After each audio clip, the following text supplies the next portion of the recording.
انارکلی بازار میں جائیں اور بانو بازار سے خریداری نہ ہو، یہ ناممکن سی بات ہے۔ بانو بازار میں کپڑے، زیورات اور جوتوں کی ویرائٹی خواتین کو یہاں کھینچ لاتی ہے۔ عید کا موقع ہو تو خواتین کی دلچسپی مزید بڑھ جاتی ہے، مگر یہاں تو منظر ہی کچھ اور ہے۔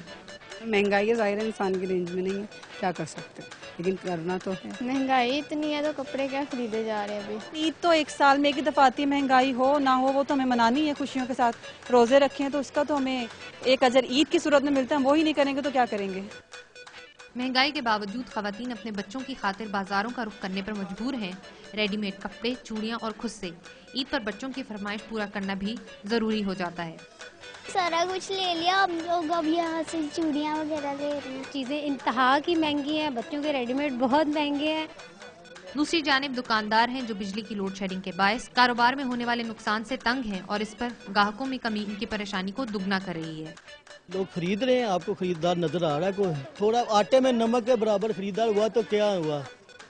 عوام کا کہنا ہے کہ رمضان اور عید کے موقع پر وہ امید کرتے ہیں کہ حکومت ان کے لیے سہولت فراہم کرے گی، مگر قیمتوں میں ہوش ربا اضافہ اور بجلی کی لوڈ شیڈنگ اس موقع پر بھی انہیں سکھ کا سانس لینے نہیں دیتی۔